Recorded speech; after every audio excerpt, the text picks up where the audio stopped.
Hey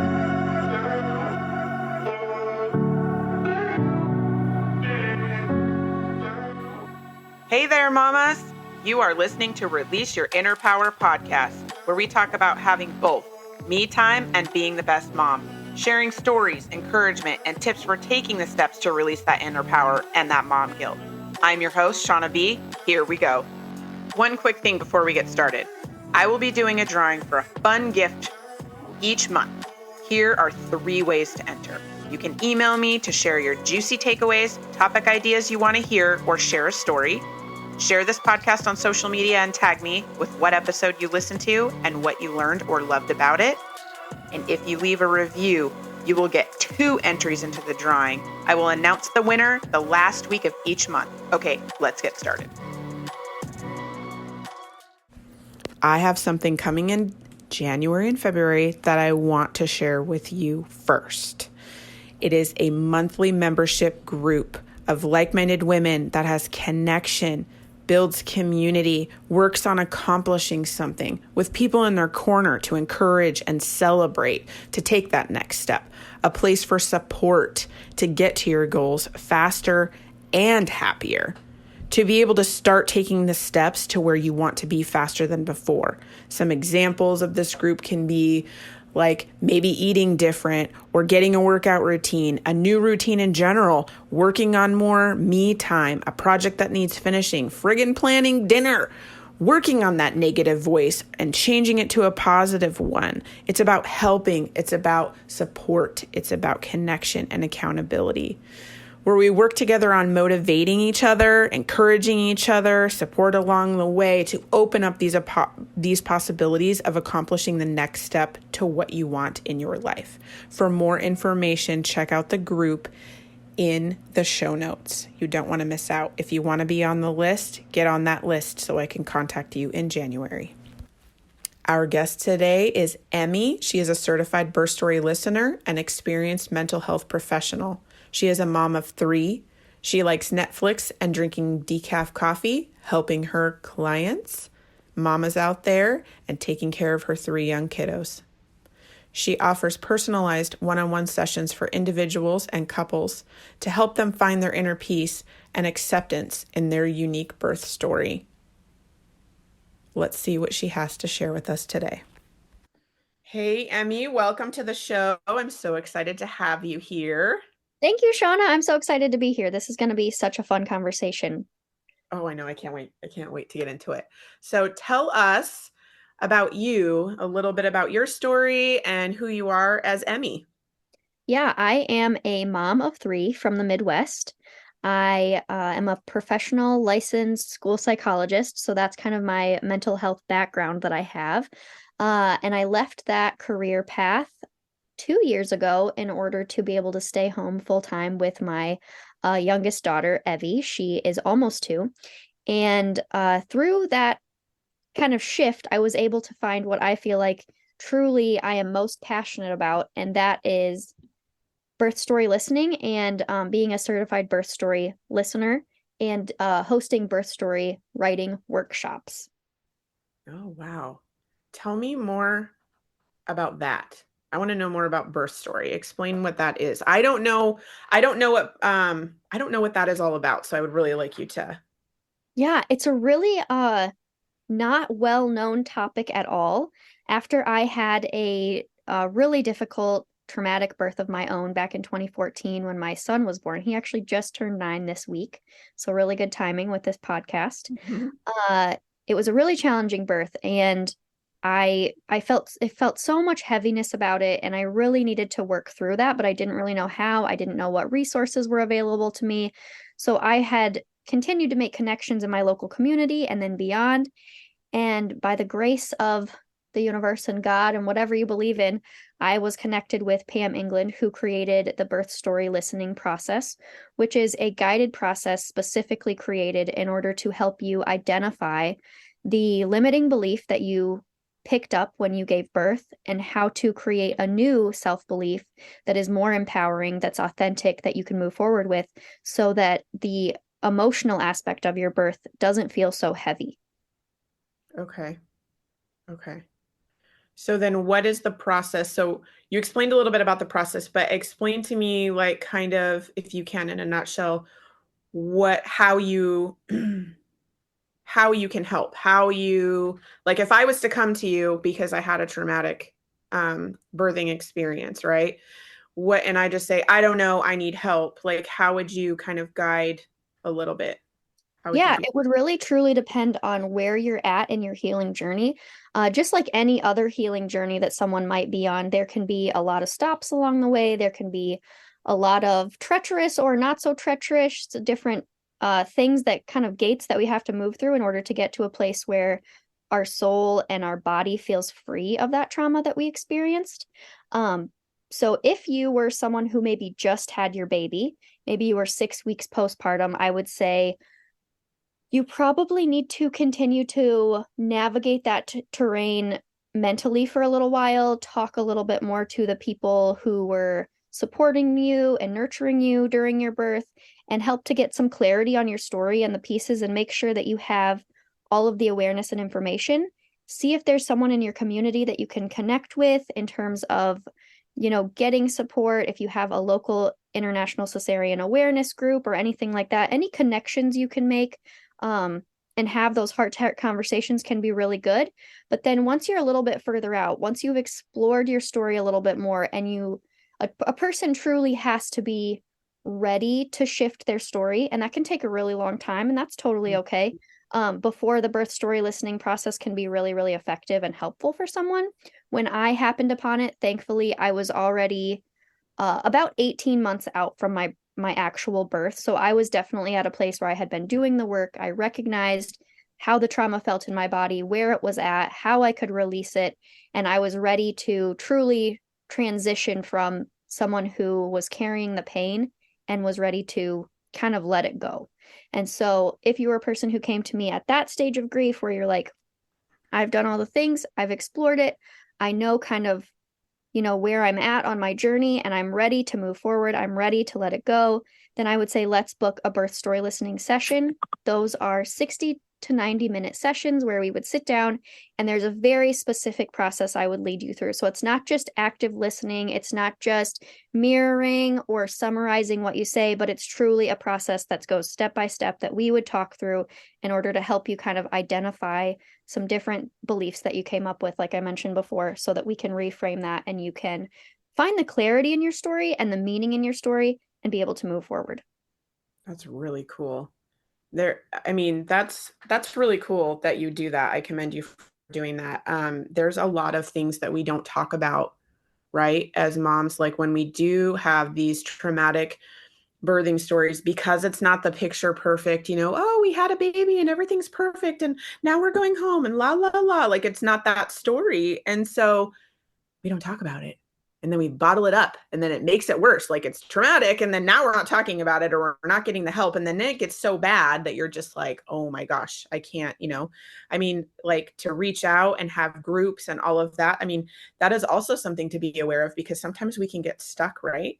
Like in the trauma and in the story that we can't see that there's help there. It's just not there. We can't see it. So to have to be like open, like you said, you have to be open and willing to do the change and let it go. So I think that that's great because there's something to be said about being stuck after that and not knowing even where to navigate it because you're not even ready to talk about it because it's not like the cliche normal way of having a baby when it comes Yeah. in all different ways, all different who knows what can happen. I mean, everybody's had something, right? Everybody's had some kind of experience. Sometimes people don't have that. And then other times people have that multiple times. If they have multiple kids, sometimes it's not just one and done. Sometimes there's more.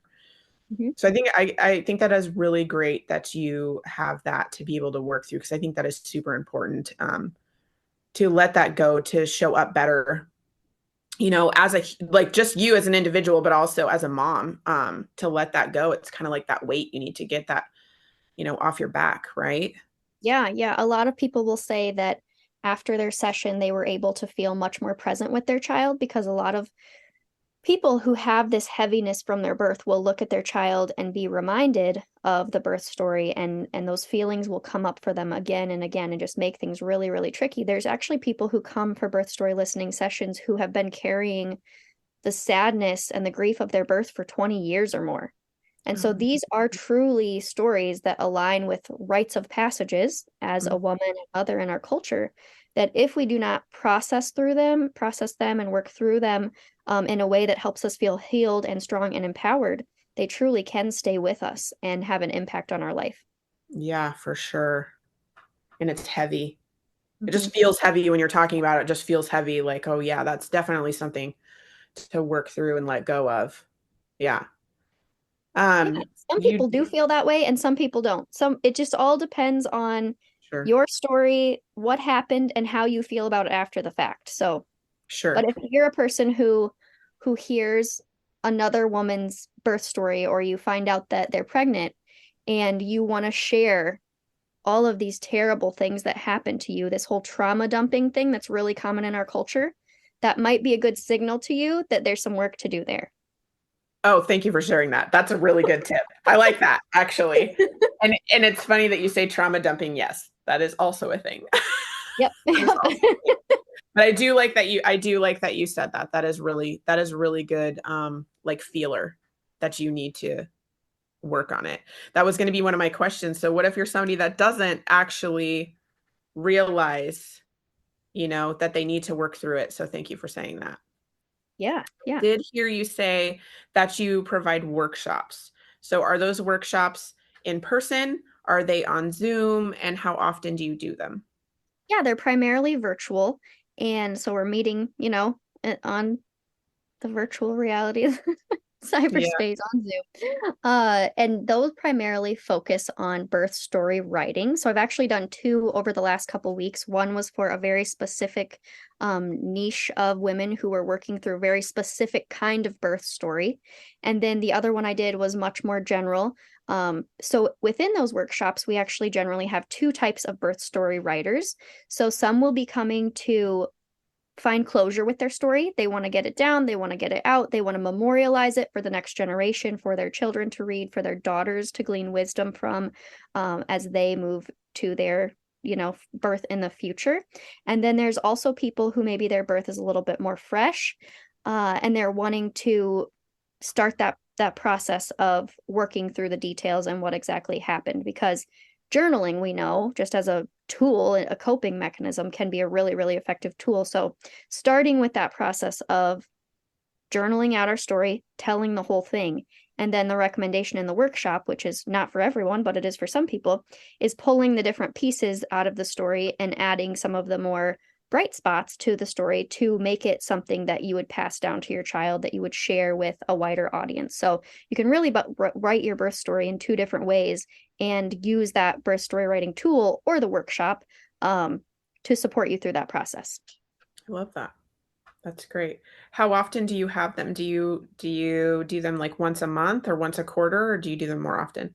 Yeah, I'm planning to do them once a month. I think I'm going to skip December just because it's a really busy time for people. But yeah, primarily they will be once a month. Yep.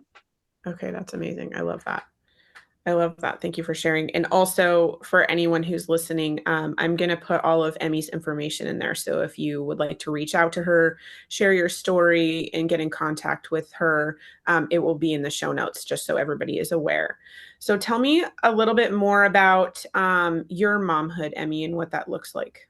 Yeah, I'm so excited to share that because motherhood is truly my favorite thing. I felt like when my little baby boy was placed on my chest in 2014, I was like, this is home to me. This is what I've always wanted. This is exactly where I want to be. I've finally found who I am.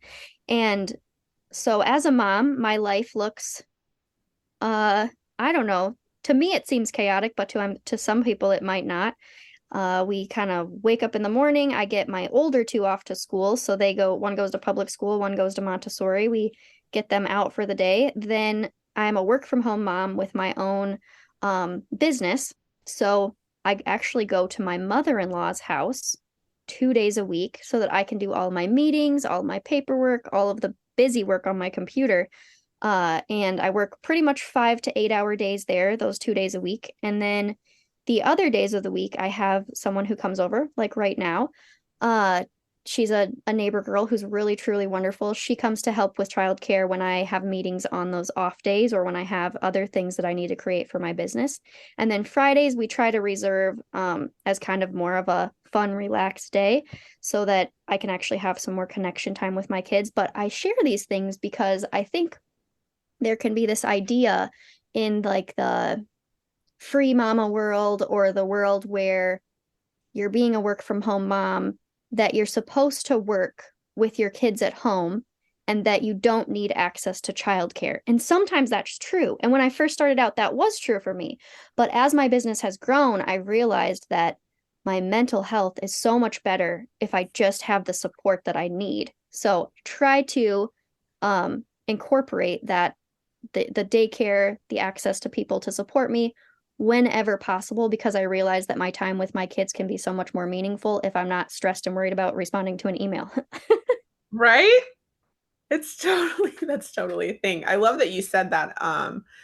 That there's almost like an expectation of being able to do that. And that's like totally not realistic. Like, I think that there's, like you said, there's some things that you can do, but then there's others that like, that is just not, it's just not going to happen. You have to call in your village. You got to call in the people that are going to help you. So you can do that. And like you said, it's so much less stress when you Yeah, don't have to worry definitely. about, I got to answer this email. Because then you can turn into crabby mom without even meaning to, because you're just wanting, like, I just need to do this for 5 seconds. And, like, kids want to pull you in 20 directions. And then you're like, oh, that's about me. That's about my email. Like, I need to not be mean to them because, Exactly.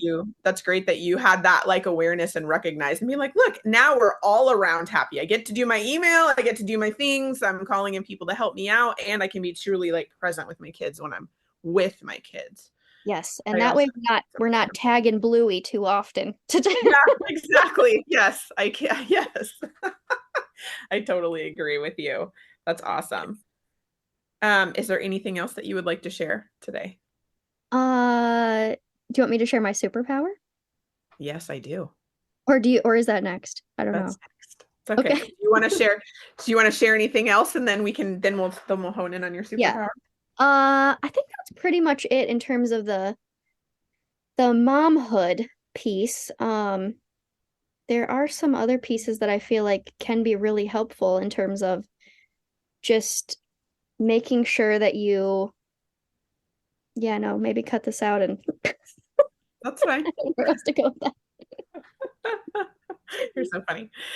So, I like to ask every mama that I have on here, because we wear lots of capes as moms and we have many hats, if you will, and many superpowers. And so I always like to ask my moms what their superpower is and to share some of that.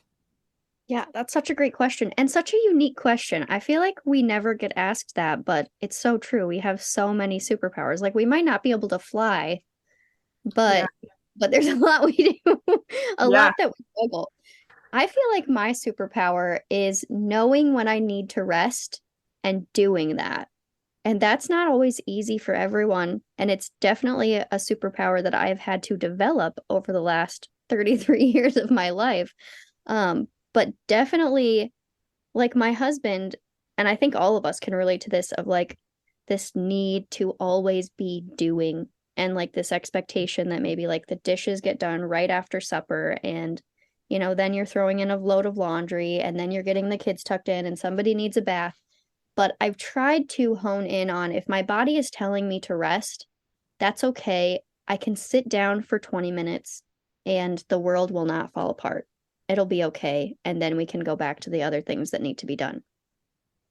I love that. I love that so much. That is also something that I do. Like if I'm trying to do stuff, even if I have the to-do list, right? Because we all have those, like the to-do list that's never ending. But it's like I have to do this today.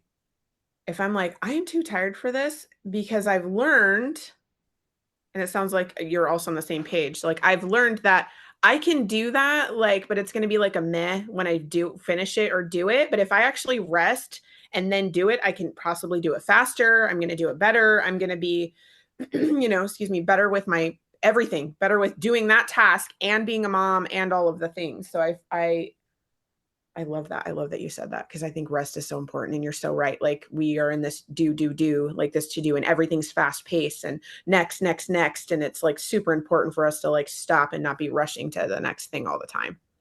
Yeah, definitely. And that's another thing that I always say is you control the pace of your day. So even if you're rushing around trying to get the kids breakfast and get them in the van and do, all of the morning routine things, you can actually go internal and say to yourself, I'm going to slow this down.